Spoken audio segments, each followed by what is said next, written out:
오늘 첫 번째, 구약에서 하나님이 대표적으로 부르신 사람 하면 모세죠. 같이 읽어봅니다. 모세를 부르시는 하나님, 모세야 모세야, 하나님은 부르십니다. 하나님의 계획 가운데 야곱의 70명의 가족들이 저 팔레스틴 땅에서 애굽으로 내려갑니다.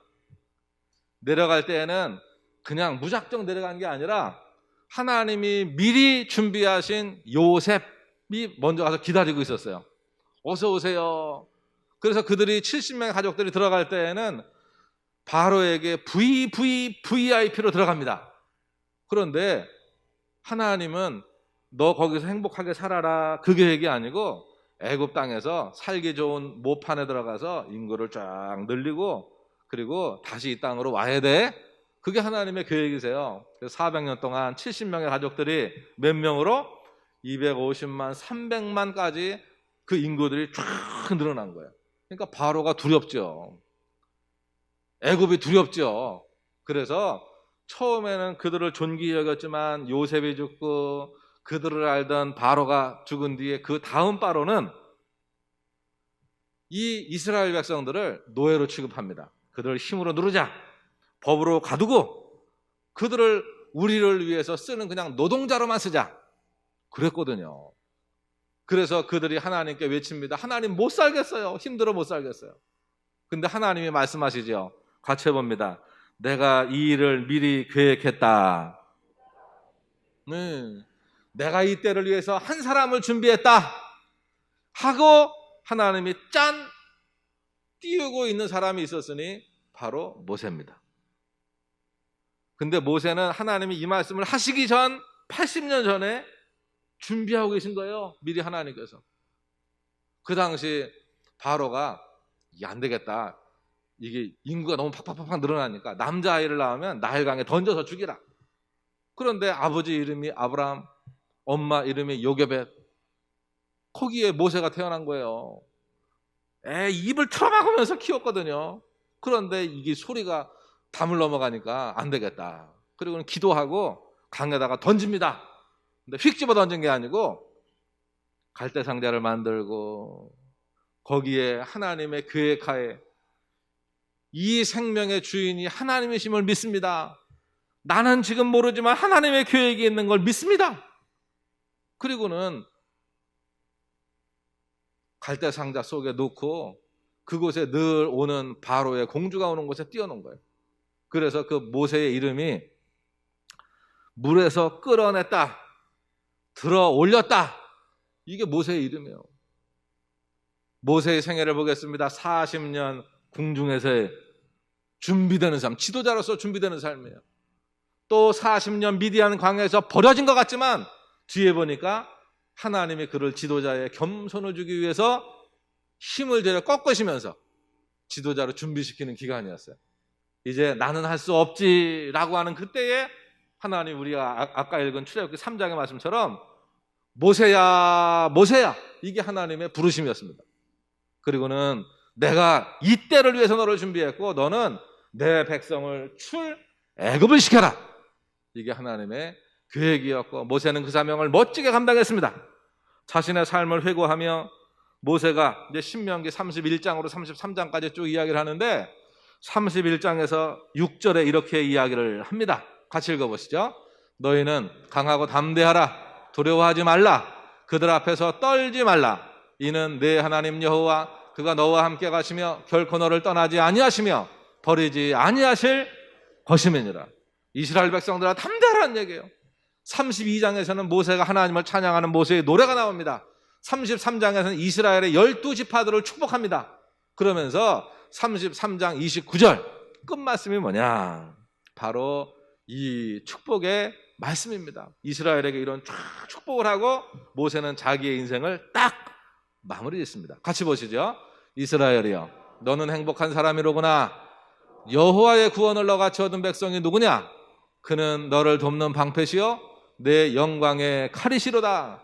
내 대적이 내게 복종하리니 내가 그들의 높은 곳을 밟으리로다. 이게 모세였어요. 이게 모세. 우리는 모세를 통해서 보는 겁니다. 하나님이 미리 하나님은 계획이 있으세요.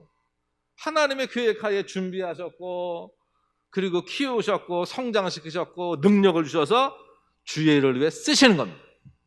두 번째, 신약의 대표적인 사람은 바울이죠. 우리가 사도 바울이라 하는 바울인데, 이 바울을 향한 하나님의 음성이 있습니다. 두 번째, 같이 읽어보시죠. 사울을 부르시는 하나님. 뭐라고 부르시죠? 사울아, 사울아. 사도행전 9장에서 우리는 예수님이 하나님께서 인간의 몸을 입고 이 땅에 오신, 그래서 나사렛, 갈릴리 나사렛 동네에서 사시죠. 태어나긴 베들레헴 땅에서 태어나시고, 그리고는 그 예수 그리스도께서 공생애를 사시고 난 뒤에 그 예수가 그리스도이심을 증거하는 교회를 세우기 위해서 하나님이 준비하신 사람이 있으니 바로 사도 바울입니다. 사도 바울이라 이름이 불리기 전에 그는 이방의 이름으로 사울이라고 하는 요구한다 라고 하는 그 이름이 이제 유대의 이름으로, 나는 하나님 앞에 작아요, 나는 미천해요, 하나님이 붙들어 주시지 않으면 나는 아무것도 할 수 없어요 라고 하는 바울의 이름으로 불리면서, 그가 태어나기는 베냐민 지파에서, 그리고 헬라 말을 쓰는 저 길리기아 다소 지역에서 태어났습니다. 그리고 바리새인 중에 바리새인으로 자라기 위해서 저 가말리엘, 유대 땅으로 와서 가말리엘 학파에서 공부를 열심히 해가지고 아주 이게 수석을 했어요.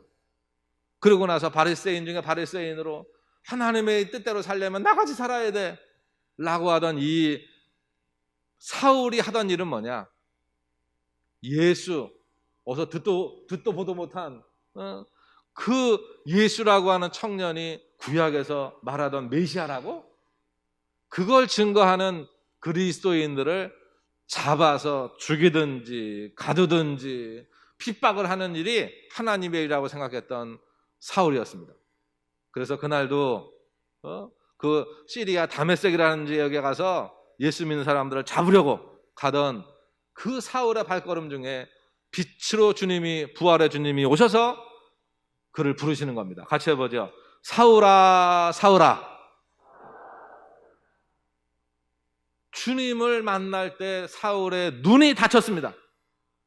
눈이 동그랗게 떠가지고 내가 누구를 죽이나 누구를 잡나 라고 하던 사울의 눈을 주님은 가려버리시고, 그리고는 그를 이제 아나니아를 통해서 눈을 뜨고도 아라비아 광야로 보내고, 그리고 집에 다소에서 한 10년 동안을 주님을 만나는 시간, 구약의 말씀을 연구하면서 구약에서 그렇게 오시마 약속하신 그분이 바로 예수님이구나, 이걸 명확히 아는 시간이었어요.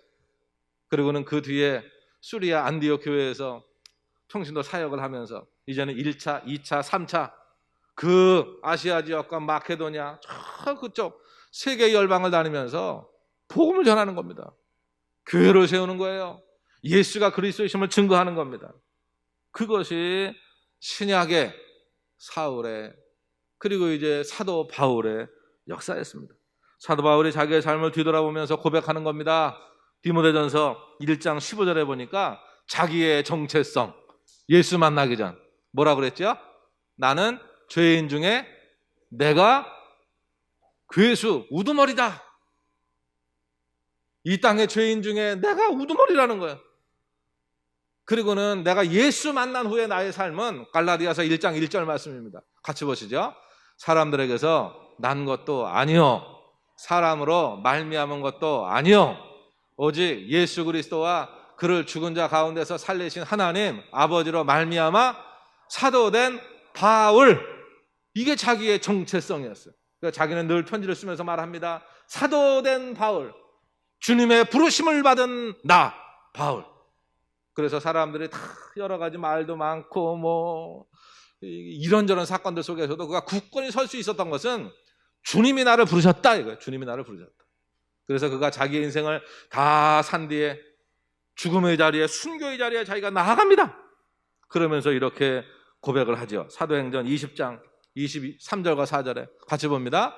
오직 성령이 각 성에서 내게 증언하여 결박과 환난이 나를 기다린다 하시나 내가 달려갈 길과 주 예수께 받은 사명 곧 하나님의 은혜의 복음을 증언하는 일을 마치려 하면은 나의 생명조차 조금 더 귀한 것으로 여기지 아니하노라. 이렇게 사도 바울은 자기의 인생을 주님을 만난 자로, 주님의 부르심을 받은 자로 멋지게 승리의 삶을 살고 순교로 멋지게 마칩니다. 이제 이 시대에는 주님이 누구를 부르시죠? 누구를 부르세요? 바로 나를 부르시는 거예요. 세 번째, 밑에 이름은 자기 이름을 대시면 되는 겁니다. 같이 해보시죠. 나를 부르시는 하나님, 영준아, 영준아. 왜 목소리가 적어요? 다시요. 시작. 나를 부르시는 하나님, 영준아, 영준아. 저도요,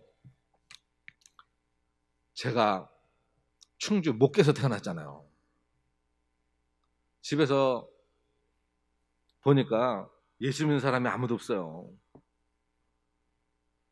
아버지가 8남매 중에 첫째시거든요. 그리고 자녀를 낳았는데 3남매요. 누님이 계시고 제가 둘째고 남동생이 있고. 그리고는 교회 동네 교회가 2개 있는데 아랫교회, 우회교회가 있어요. 아랫교회는 조선 기독교 총회 소속의 교회가 있고 우회는 감리교회입니다. 저는 교회 학교 때는 아랫교회를 다녔어요.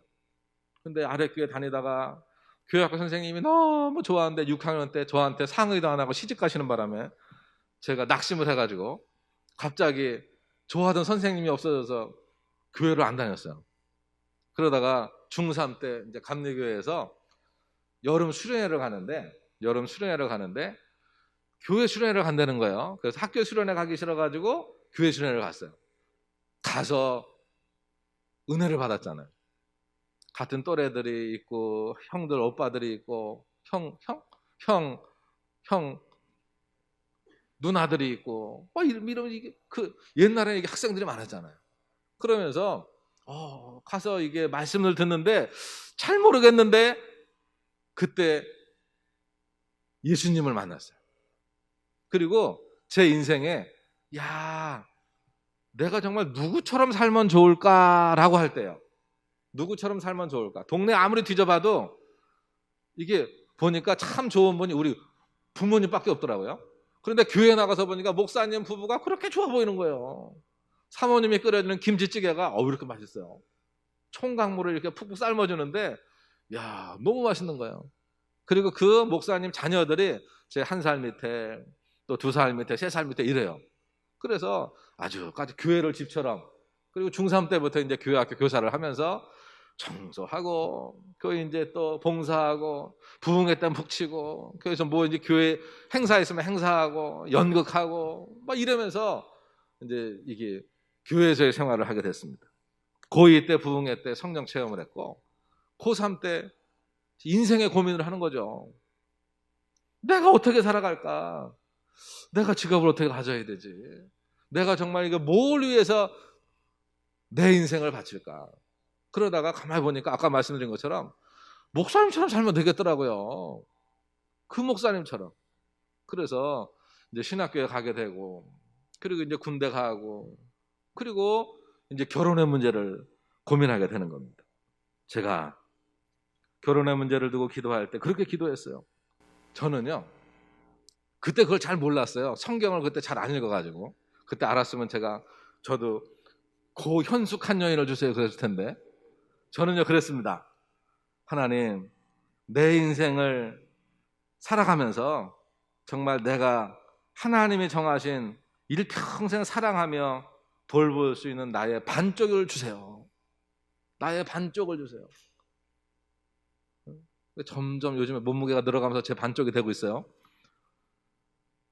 그러면서 제가 만나는 사람이 있었거든요. 근데 하나님이 그 사람 아니다 그러는 거예요. 그러더니 현주 씨를 앞에 딱 갖다 놓고 그래서 이제 저의 반쪽으로 만나게 하시고 그리고 이렇게 목회를 해나오면서 너무너무 고마운 거예요. 너무너무 고마운 거예요. 그리고 제가 이렇게 목회의 길을 이렇게 쭉 걸어오면서 저도 제 삶을 회고하면서 그렇게 기도하는 거예요. 그러니까 우리 모두가 다 이게 우리의 간증이고 이렇게 하나님 앞에 이게 그렇게 고백하시라는 얘기예요. 첫 번째는 같이 해보겠습니다. 하나님은 나를 부르셨습니다. 하나님이 나를 부르셨다는 거예요. 나는 몰랐는데, 모세도 몰랐고 사울도 몰랐는데, 내 이전에 내가 태어나기 전에 하나님은 이미 작정하셨고 계획하셨고 그때를 위해서 하나님은 이미 준비하고 계시고 지금 나를 이 자리에 세우셨다는 거예요. 지금 이 자리에 목사로, 장로로, 권사로, 집사로, 교학교의 교사로, 찬양대로, 선교회로, 속회로, 그리고 전도대로, 그리고 중보 기도자로 하나님이 각자 우리 자리에, 내 가정에, 내 속회에, 내 교회에 하나님의 사람으로 오늘 이 시대에 이 사명을 감당하기 위해서 세우셨다는 거예요. 그래서 우리는 그렇게 기도해야 됩니다. 하나님은 내 손을 붙들고 지금까지 인도하셨군요. 모래 위에 발자국처럼 내가 정말 힘들고 내가 혼자 서 있을 수 없었던 그때 하나님은 나를 내가 그 발걸음이 혼자인 게 내 발걸음인 줄 알았더니 그게 예수님이 나 얻고 가시던 발걸음이었군요. 고백을 하는 겁니다. 그러면서 하나님은 기도원을 갑자기 부르시듯 내 인생에 갑자기 찾아오시는 거예요. 우리의 인생에 주님이 찾아오셔서 우리를 부르신 거예요. 모세의 궁중생활과 미디안의 광야 생활설처럼 우리들을 훈련시키셨습니다. 지금까지 여러 가지 나 그것 때문에 너무너무 힘들었어요 라고 하는 것들은 주님이 우리를 훈련시키는 과정이었어요. 그리고 바울의 발걸음을 인도하여 주의 일을 하게 하셨듯 오늘도 하나님은 내 발걸음을 인도하십니다. 아멘. 이게 성경의 모든 인물들의 고백이고 우리의 고백이 되어야 합니다. 두 번째로 하나님은 오늘도 나를 성장시키신다는 거예요. 성장시키신다. 같이 해보겠습니다. 하나님은 오늘도 나를 성장시키십니다. 마치 영의 눈이 어두워져서 엘리사의 종 게하시가 두려움에 떨고 이제 우리가 아랑군대에 붙잡혔습니다. 소망이 없습니다. 라고 할 때 엘리사가 영의 눈을 쫙 하나님 열어주세요 하니까 게하시의 눈이 열리면서 안 보이던 게 보이는 거예요. 천군 천사가 보이고 불말이 보이는 거예요. 그러니까 이제 어려움이 아니죠. 이겨나가는 거예요. 그리고 바울처럼 여러 가지 성령의 은혜를 경험하게 하시면서 우리가 이제 주님의 은혜 속에 사는 거고, 그리고 미련하여서 우리는 가만히 두면은 잘 살 것 같잖아요. 잘 판단하고. 아니요. 내 뜻대로 판단하면 꼭 일을 그르치기 쉬워요. 그래서 저에게 지혜로운 아내를 주셨듯 각자 우리 옆에는 내 믿음의 짝꿍들이 옆에 있어요.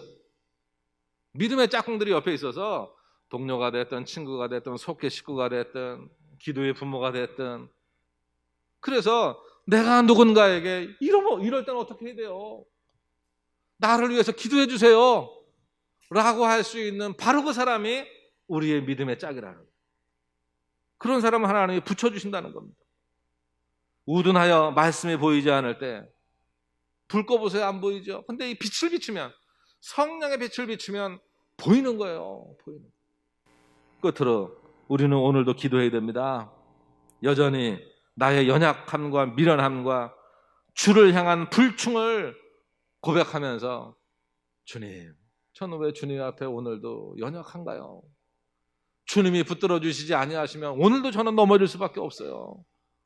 고백하면서 주님께서 나를 붙들어 주시지 아니하시면 금방 죄에 넘어지고, 그리고 조금만 좀 잘 되거나 뭐가 조금 하면 금방 교만해져 가지고 하나님이 이게 하나님의 일을 그르치게 하고, 그리고 금방 이 영적 더듬이가 놓쳐지면 갈 방향을 놓쳐버리는 이게 지렁이와 같은 인생입니다. 그러나 우리는 거기에서 아유 나는 안 돼요 못해요 이 자리가 아니고 하나님은 그러나 할 수 있거든요. 무슨 말이냐? 믿는 자에게는 능치 못할 일이 없다 하면서 주님이 우리에게 기도할 때 은혜 주시고 복 주시고 능력 주시고 하나님의 전신갑주를 입혀주셔서 하나님의 일을 위해서 내가 살기를 원할 때 하게 하신다는 거예요. 내 욕심을 내려놓고 하나님의 영광을 위해서 우리가 결단하고 나아가기로 결단할 때 주님이 우리에게 주신 사명을 끝까지 감당하게 하실 줄로 믿습니다. 주님은 저에게 주신 말씀이 고2 때 주신 말씀이 마가복음 16장 15절이에요. 너희는 땅끝까지 가서 만민에게 복음을 전해라. 이 말씀을 주셨고 영어로 오실 때 주님이 주신 말씀이 이사야 54장 2절로 3절입니다. 같이 보시죠. 내 장막터를 넓히며 내 처수의 휘장을 아끼지 말고 널리 펴되 너의 줄을 길게 하며 너의 말뚝을 견고히 할지어다. 이는 내가 좌우로 퍼지며 내 자손은 열방을 얻으며 황폐한 성읍을 사람 살 곳이 되게 할 것임이라. 아멘. 이 말씀을 붙들고 영어에서 이제 쭉 달려옵니다. 이제 오늘의 말씀을 맺고자 합니다. 하나님은요, 하나님이 지으신 세상은 아름답습니다. 그런데 이 아름다운 세상의 특징은 질서가 있다는 거예요. 남녀는 동등합니다. 그 가치에 있어서. 그러나 가정에서는 질서가 있어요. 형제는 형, 동생, 아우 뭐 이래가지고 맨나마가 됐든지 간에 그 영혼들의 가치는 동일합니다. 그러나 거기에는 질서가 있습니다. 질서가 무너지면 이상해지죠. 교회에도 영혼의 가치는 동등하나 교회의 사명을 감당하기 위해서 하나님의 질서를 주신 거예요. 그래서 모든 기관이 마찬가지입니다. 속회도, 찬양대도, 교회 학교도, 선교회도 다 마찬가지예요. 하나님이 그 직임을 맡겨주셨을 때 충성합시다. 교회는 이 시대의 진리의 등대입니다. 그리고 복음의 온상이고 하나님을 예배하는 성전이고 하나님 자녀들의 교제의 장이요, 이곳을 통해서 하나님의 자녀 그리고 군사들이 훈련되고 교육됩니다. 그리고 성령의 강력한 임재가 임하면서 성령의 사람으로 거듭나서 이 땅에 내보내는 것이에요. 영의 훈련소입니다. 이제 하나님을 모르는 이 어둠의 땅에 교회가 빛이 되어서, 빛이 없으면 질서가 깨집니다. 그러나 빛이 딱 비추어지면 질서가 잡혀요. 사고가 덜 나요.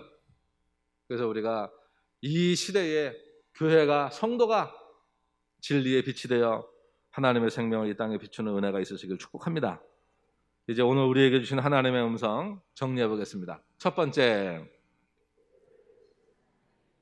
모세야, 모세야, 내가 너를 통해 내 백성을 애굽에서 이끌어내기를 원한다 말씀하시고요. 두 번째요, 사울을 부르시는 하나님, 사울아, 사울아, 내가 너를 통해 이방 땅에 복음의 빛이 증거되기를 원한다 말씀하시며 사울을 부르셨어요. 세 번째, 자기 이름을 이제 대는 겁니다. 시작.